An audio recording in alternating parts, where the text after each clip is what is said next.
Yang Muhammad Tuan Kepala Segaran Anak Lelaki Meru Kesen. Terima kasih Datuk Yang Duta. Sebelum mengemukakan soalan, saya nak ucapkan terima kasih kepada rakan-rakan saya yang tergesa-gesa memanggil saya untuk datang ke Parlimen untuk kemukakan soalan nombor 16. Batu Gajah, Bukit Bintang, Kota Melaka, Teluk Intan dan kawan-kawan saya di sana pun. Tapi saya terpaksa pergi ke satu kematian pagi ini, Datuk. Macam mana pun saya pohon agar Perdana Menteri pekan untuk menjawab soalan nombor 16. Datuk Yang Dipertua, kawan sendiri jawab tak?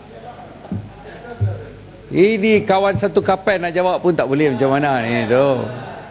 India sama-sama ni. Datuk Yang Dipertua, terima kasih kepada Yang Muhammad daripada Ipoh Barat. Sandiwara drama tak perlu diadakan di Dewan Mulia ni. Terima kasih Datuk Yang Dipertua. Datuk Yang Dipertua, dasar-dasar pembangunan sosioekonomi semenjak merdeka, khususnya dasar ekonomi baru dan dasar-dasar selepasnya sehingga kini terus menekankan kepada pengagihan kekayaan ekonomi secara saksama. Matlamatnya adalah agar seluruh rakyat tanpa mengira kaum dan keturunan dapat menikmati hasil pembangunan negara. Ini tentunya juga termasuk masyarakat India di mana kerajaan komited untuk memastikan taraf sosioekonomi mereka setara dengan kaum-kaum lain di negara kita. Selaras dengan komitmen itu, pelbagai program dilaksanakan memberi faedah secara langsung kepada masyarakat India serta membantu meningkatkan sosioekonomi masyarakat tersebut.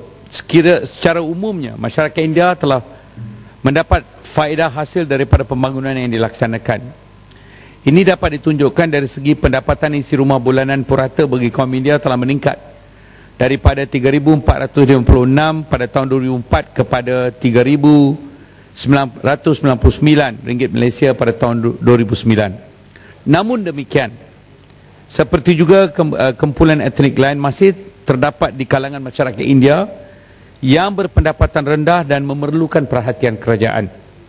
Oleh itu, kerajaan akan terus menyediakan peluang kepada semua rakyat terutamanya di kalangan isi rumah berpendapatan rendah meningkatkan potensi menjana pendapatan dan menikmati kualiti hidup yang lebih baik.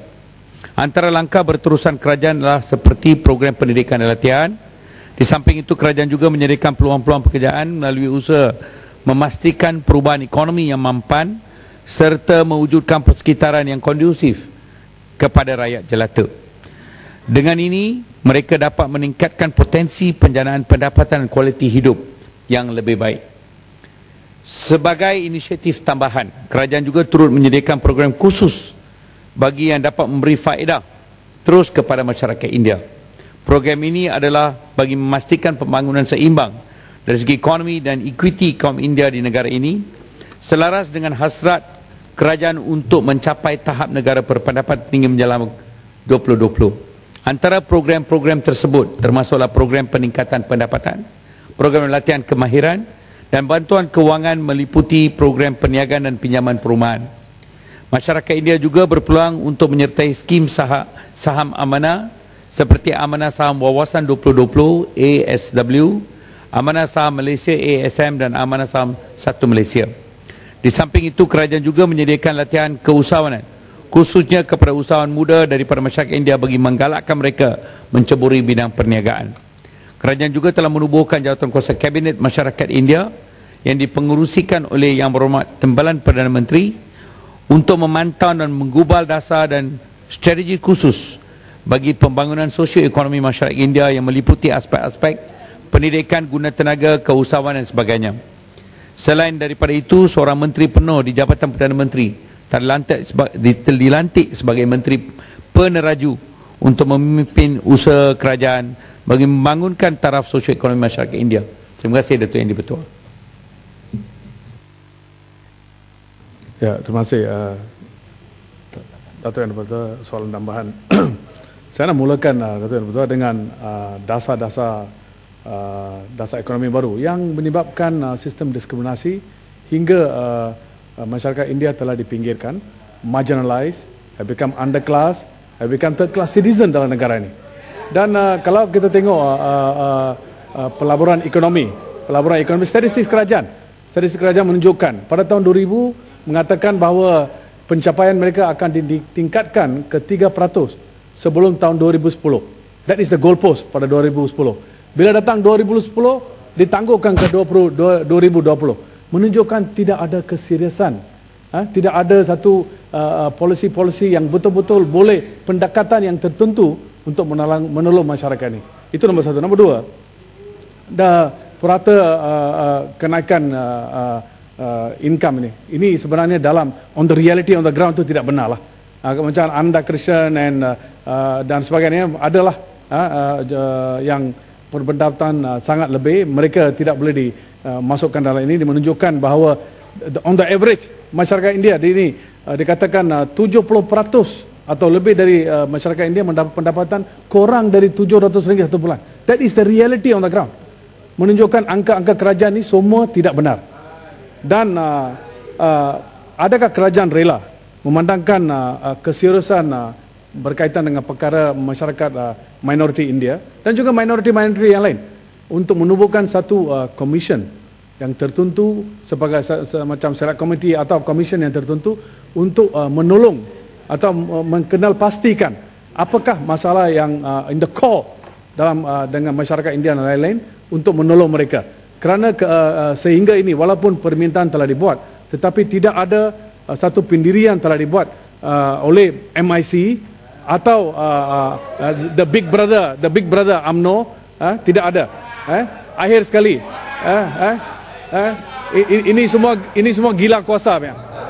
Jadi yang sebelum habis Mr. Sastrawan sila duduk. Mr. Sastrawan sila duduk.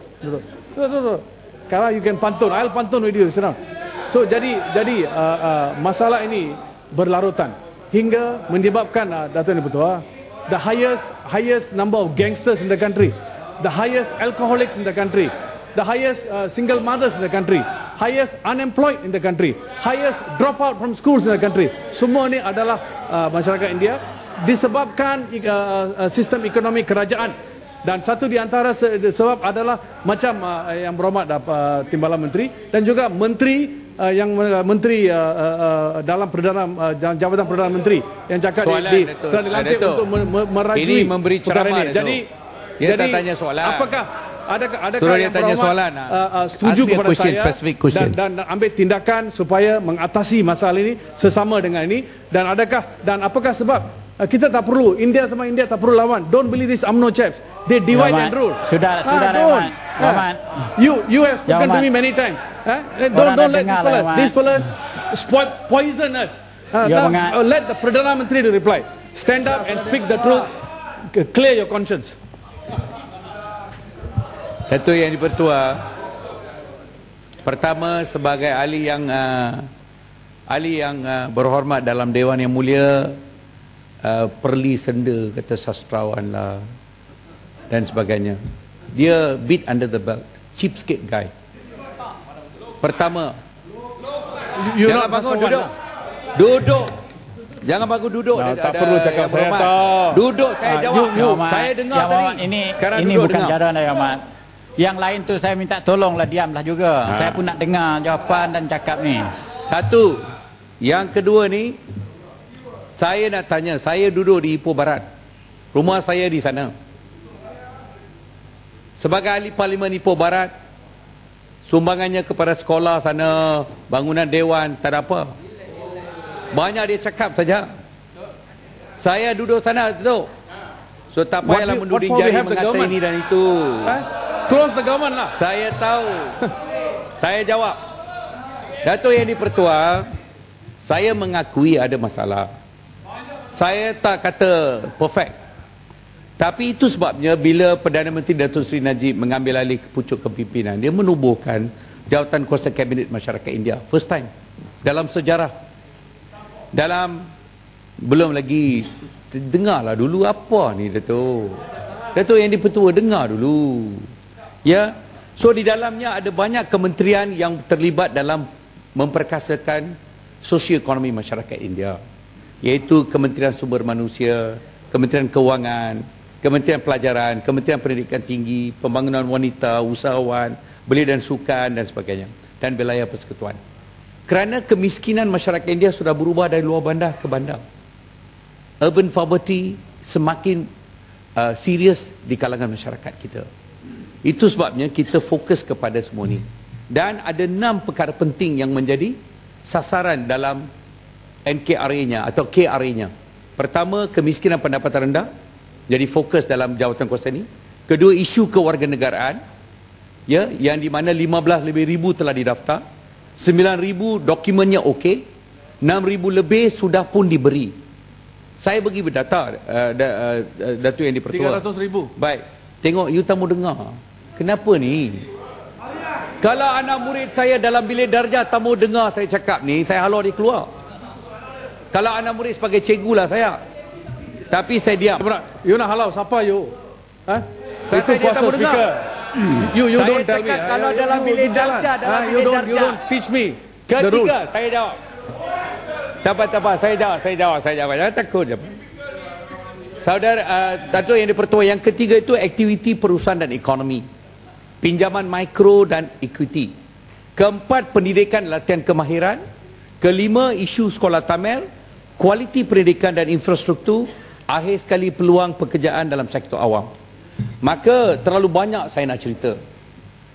Lepas itu masalahnya pelaksanaan. Isu pelaksanaan. Satu dasar, intervensi dasar. Kedua adalah pelaksanaan. Kerana di peringkat bawah kadang-kadang kita ada masalah dalam pelaksanaan. Maka kita adakan satu jawatan kuasa khas pelaksanaan, Special Implementation Task Force, yang dipengurusikan atau yang menjadi dia punya itu adalah Menteri Sumber Manusia, Datuk Dr. Subramaniam. Dia lihat bagaimana agensi kerajaan boleh turun untuk melihat 6 perkara ini dapat diusahakan. Maka dari segi satu-satunya, contohnya lah ya, saya bagi ya, 6 perkara yang boleh saya ceritakan untuk perbicaraan pada hari ini. Untuk pembangunan sosioekonomi masyarakat India Sepumi, PKSMI kita dah belanjakan 30.5 juta sekarang dalam tempoh 3 tahun ni. Kedua, program latihan kemahiran dan belia India 23,588,000. Skim pembangunan usaha muda India Sepumi 62 juta termasuk tahun ini. Baik, skim pembiayaan perumahan kos rendah bagi pekerja-pekerja estet 50 juta. Skim atau sekolah jenis kebangsaan Tamil setakat ini dalam tempoh 4 tahun 57 juta. 570 juta. Baik, bekalan air luar estet, luar bandar estet ni 50 juta. Baik, ini baru beberapa yang belum masuk lagi perkara-perkara lain yang utama. Hasil daripada terbentuknya jawatan kuasa ini. Kalau secara ikhlas, tadi yang berhormat tanya secara ikhlas, jawablah. Marilah sama-sama bawa, kalau ada isu-isu bawa. Saya sudi menyelesaikan masalah masyarakat India. Datuk Yang di-Pertua bersama yang berhormat Datuk Ibu Barat. Kita sama-sama prihatin. So big givers. Tapi kalau saya nak tengok Selangor dan katakan Pulau Pinang, masyarakat masuk kerajaan pakatan apa? Janganlah. Terima kasih Datuk Yang di-Pertua. Yang berhormat, dia Timbalan Menteri tak jawab specifically perkara yang saya bangkitkan. The high unemployment, alcoholism dan sebagainya. Menunjukkan tidak ada keseriusan. 70% para masyarakat India miskin. Tak jawab langsung. Kenyataan yang salah. No, you're lying. You mean to tell me 70% of the Indians are poor in this country? Ini jangan personkan You Dewan. said there's now 70% dalam of the Indians are kerajaan poor. pakatan di Yang berhormat, duduk semua Yang That's a total lie. Yang berhormat, Very Menteri. successful. Total Very lie. successful. Misleading the Dewan. Ya, semua Duduk kontrak Dewan. MIC dapat. Semua kontrak yang lain UMNO dapat. ringgit and below It did not reach the 70% people. Indians are- So don't Come on lie. lah. Yang berhormat, duduk semua Yang berhormat.